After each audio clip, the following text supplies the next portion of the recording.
Assalamualaikum warahmatullahi wabarakatuh. Nama saya Muhammad Iqbal Rifai, NIM saya 51121910118.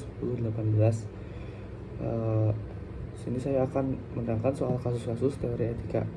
Yang pertama itu ada teori etika. Etika adalah filsafat moral atau ilmu yang membahas dan mengkaji nilai dan norma yang diberikan oleh moralitas dan etika. Terdapat beberapa teori etika, diantaranya adalah yang pertama ada etika deontologi, yang kedua teori hak, yang ketiga ada etika teleologi, yang keempat ada egoisme etis, yang kelima ada utilitarianisme, yang keenam ada teori keutamaan, yang ketujuh evolusionisme, yang kedelapan stoicism, yang kesembilan teori teonom. Lalu ada juga etika profesi, yaitu etika profesi adalah sikap hidup berupa keadilan untuk memberikan pelayanan profesional terhadap masyarakat dengan penuh ketertiban dan keahlian sebagai pelayanan dalam rangka melaksanakan tugas beberapa kewajiban terhadap masyarakat. Ciri-ciri profesi yaitu adanya keahlian dan keterampilan khusus, adanya komitmen moral yang tinggi. Orang yang profesional adalah orang yang hidup dari profesinya. Terakhir ada pengabdian kepada masyarakat. Assalamualaikum warahmatullahi wabarakatuh. Perkenalkan, nama saya Santi Anissa dengan NIM 51121910118. Di sini saya akan menjelaskan mengenai keuntungan dan tujuan sebagai prinsip-prinsip etika bisnis. Dimaksudkan untuk memungkinkan perusahaan bertahan dalam bisnis dan dituntut untuk profesional dalam persaingan bisnis dengan menerapkan prinsip-prinsip yang berlaku dalam kegiatan bisnis yang baik, seperti prinsip otonomi, kejujuran, keadilan, saling menguntungkan, dan berintegrasi moral untuk perusahaan mendapatkan keuntungan dan tujuannya. Selanjutnya yaitu kewajiban karyawan dan perusahaan. Ada 3 kewajiban karyawan terhadap perusahaan, yaitu kewajiban ketaatan, kewajiban konfidensialitas, kewajiban loyalitas. Dan ada pula kewajiban perusahaan terhadap karyawan, yaitu kewajiban memberi gaji yang adil. Perusahaan tidak boleh memberhentikan karyawan dengan semena-mena. Perusahaan tidak boleh mempraktekkan diskriminasi. Perusahaan harus menjamin kesehatan dan keselamatan kerja.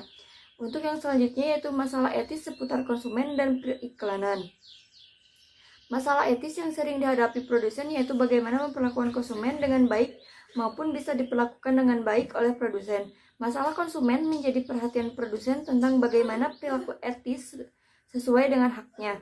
Karena seringkali konsumen berperilaku tidak etis karena menganggap bahwa ia adalah raja.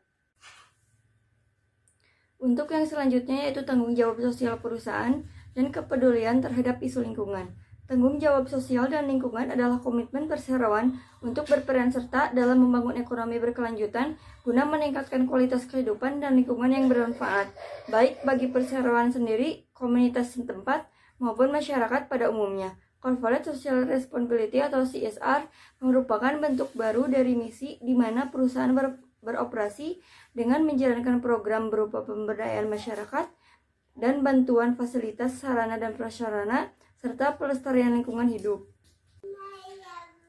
Liberalisme dan sosialisme sebagai perjuangan moral. Sosialisme adalah serangkaian sistem ekonomi dan sosial yang ditandai dengan kepemilikan sosial atas alat-alat produksi dan manajemen mandiri pekerja, serta teori-teori dan gerakan politik yang terkait dengannya.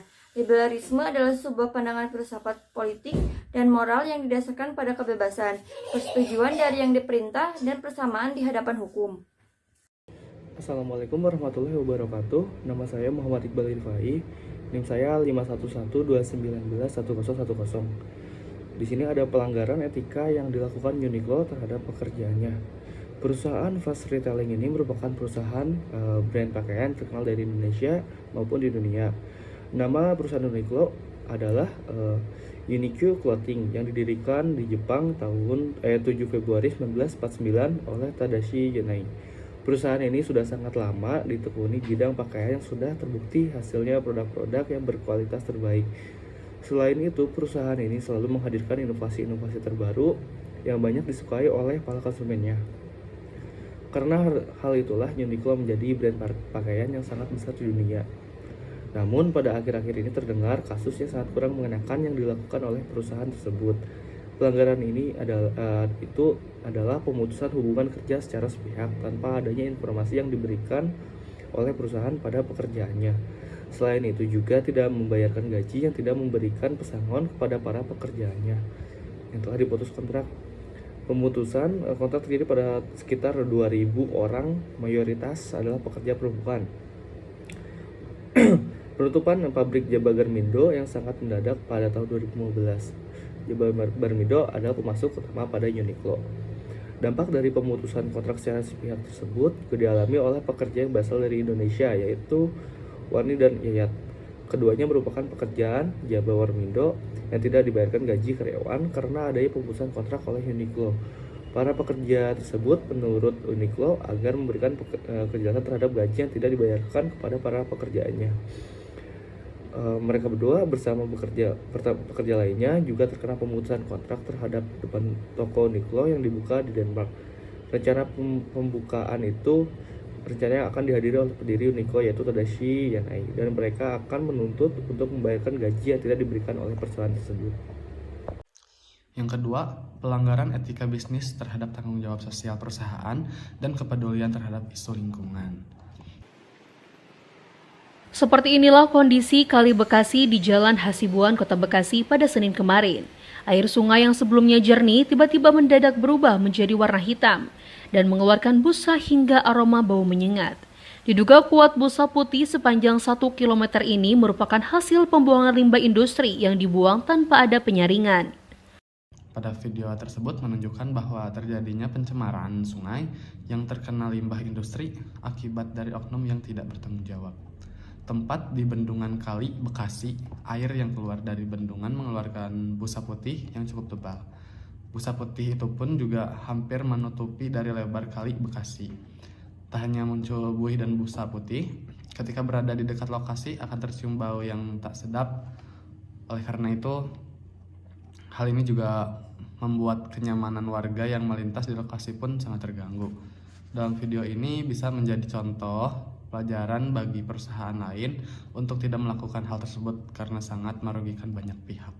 Perusahaan sebaiknya menerapkan CSR, lebih tanggap memperhatikan pembuangan limbah yang tidak merugikan warga sekitar dan pihak lain yang dirugikan.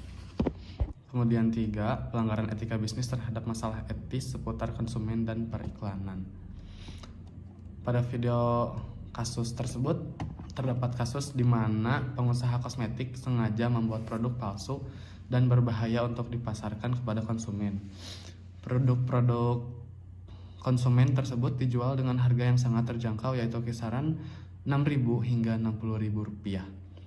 Produk kosmetik tersebut tidak memiliki izin dari BPOM, kemudian memasang barcode pada kemasan kosmetik yang hanya berguna untuk mengecek tahun pembuatan kosmetik saja, bukan barcode nomor BPOM. Dan setelah melalui uji lab, kosmetik tersebut mengandung merkuri dan hidrokinon sebanyak 0,5% sampai 4,3%, di mana angka tersebut termasuk sangat tinggi karena disinyalir dapat menyebabkan kanker, kelainan janin, dan iritasi kulit. Terima kasih, sekian dari kelompok kami. Mohon maaf bila masih banyak kekurangan. Wassalamualaikum warahmatullahi wabarakatuh.